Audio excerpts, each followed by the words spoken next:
So you've decided to let go. You probably think it's this quiet, personal decision, right? Well, for an avoidant partner, it's anything but.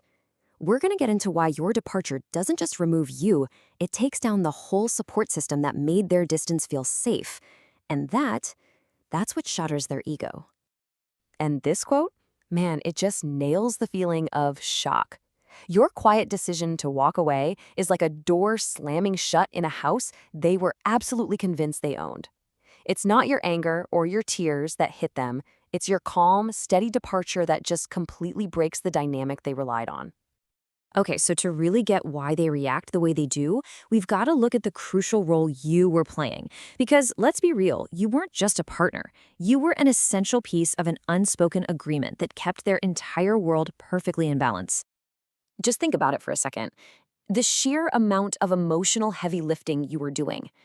You were the one constantly building a bridge between their coldness and your warmth. You were the one translating their silence into a story you could actually live with.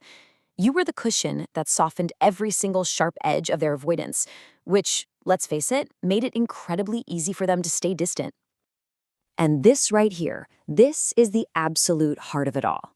The avoidant partner doesn't just get comfort from their distance, they get comfort from the fact that their distance still keeps you there, trying.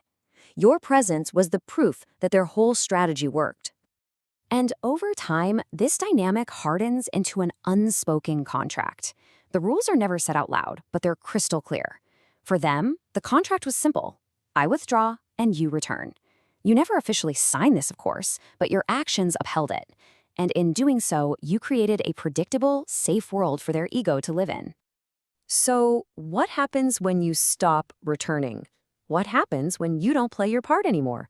Well, that's when their entire world begins to tremble. Your departure is the exact moment their certainty vanishes into thin air and the whole foundation of their ego goes with it. You have to understand, their sense of self in this relationship wasn't really built on intimacy or romance. It was built on a quiet, powerful sense of control. It's this core belief, I can pull away and still be chosen. Your constant presence was all the evidence they needed that their system was flawless. So from their point of view, while you were still in the game, still trying to make it work, the world looked completely different. For them, distance wasn't a problem to be solved. It was a strategy for self-protection. Silence wasn't empty. It was safe. They could give you the bare minimum, just crumbs, and still feel like they had the whole loaf because you were right there, confirming their value, without them ever having to fully show up. And then, everything changes.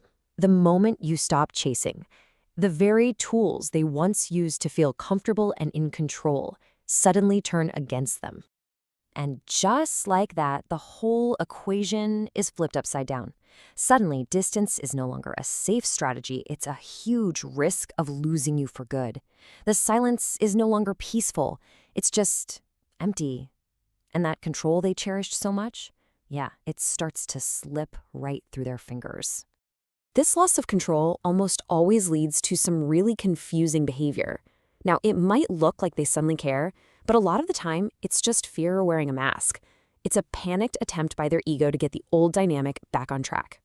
So let's translate their actions, because they're rarely about what they seem. That casual, out-of-the-blue how are you text? That isn't really about how you are. It's the ego asking, are you still available to me?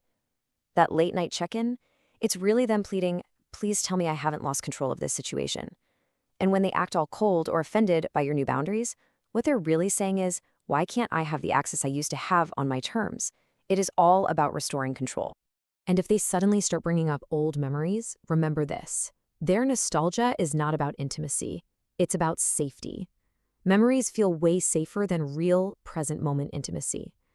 Memories don't demand vulnerability or consistent effort. They're a low-risk way for the ego to feel connected without having to actually do the work of connecting. All right, this is where it gets really, really powerful. Your absence does more than just create a void. It becomes a mirror, forcing them to confront everything they have been successfully avoiding about themselves. I mean, without you there to soften the edges, to translate their behavior, they are left totally alone with the raw, honest reflection of who they were in the connection. And the ego, which absolutely thrives on control and self-protection, hates that kind of honesty. For the first time, they're forced to ask, was my independence actually real strength? Or was it just that you were protecting me from the consequences of my own distance? And it goes even deeper. Was I truly calm and in control, or was I just numb to the connection, shielded by the simple fact that you were doing all the emotional work for both of us? And here is the question that stings the ego the most. It completely flips the narrative they told themselves, the possibility that the problem wasn't your needs, but their inability to meet them? Well, that is a devastating blow to their self-perception.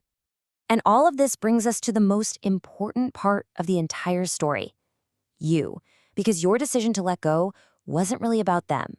It was about reclaiming yourself. And that is the true quiet power move. Their ego getting bruised is not your victory. Your victory is your freedom. The whole point was to stop abandoning yourself in order to be kept, to finally choose your own peace over their comfort. Reclaiming yourself is a process of unlearning. It's about realizing that a constant struggle isn't a sign of great love. It's about seeing that their inconsistency isn't some profound mystery. It's just inconsistency. And it's about making that conscious choice again and again to prioritize your own well-being. And this is a powerful truth to hold on to. Your purpose is not to be an ego repair kit for somebody else. You are not just a soft place to land for someone who absolutely refuses to become a safe place for you. A relationship is meant to be a safe harbor for both people, not just one. Because ultimately, you've spent more than enough time measuring love by your own patience and your own endurance. The real measure of love has always been how you are treated, how you are met, and how you are cherished.